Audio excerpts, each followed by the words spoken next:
Hello, I'm Allison. I'm doing my 3D presentation of my Larynex model.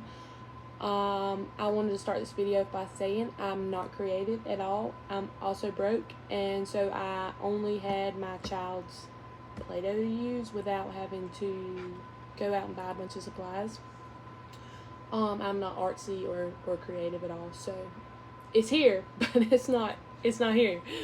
So this is the Larynex, and I also have my script typed up on Word right beside me. This is the Larynex, also known as our voice box. It is a complex structure that's located in the anterior part of our neck, sitting between our pharynx and our trachea. It plays three main roles: protecting the airway, producing the sound, and aiding in our breathing. During swallowing, the larynx will rise and the epiglottis folds down to cover the opening of the trachea, preventing food or liquid from going down into our lungs.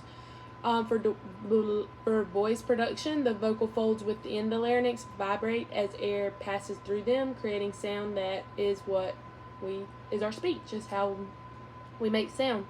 In addition to the larynx, it regulates airflow to the lungs and maintains an open airway during our breathing.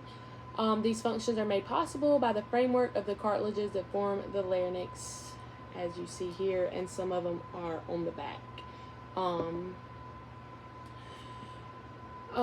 The thyroid cartilage is the largest cartilage. It's this purple one right here. It's commonly recognized by the prominence it forms in the neck. In men, the Adam's apple.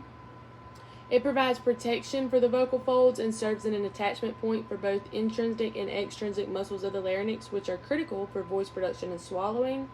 The cricoid cartilage, this one right here, as my daughter says, it's a pretty heart, she said. I try to make it shaped just right, but I'm not creative. I know what it's shaped like, but it's not in me. My artistic side, it didn't happen for me.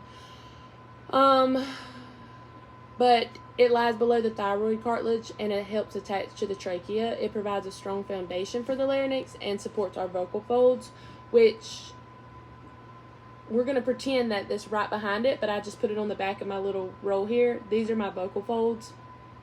And this is my arytenoid cartilage. It's vital for phonation as it anchors to the vocal folds and allows them to open and close to adjust tension and control in our pitch and our loudness. Movement of all these cartilage together is controlled by intrinsic laryngeal muscles, making them central to sound and breathing. And sitting on the tips of the arytenoid cartilage, I just put them both white.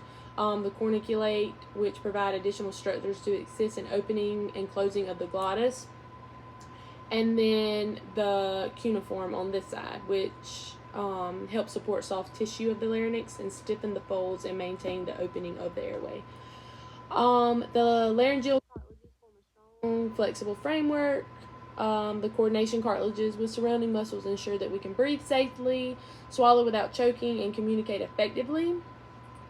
All of these cartilages work together, and these are just the cartilages of the trachea, and the trachea is just it starts like right here. I just used one color, I should have used two, and then these are just the cartilages of our trachea that they just kind of help hold everything in place.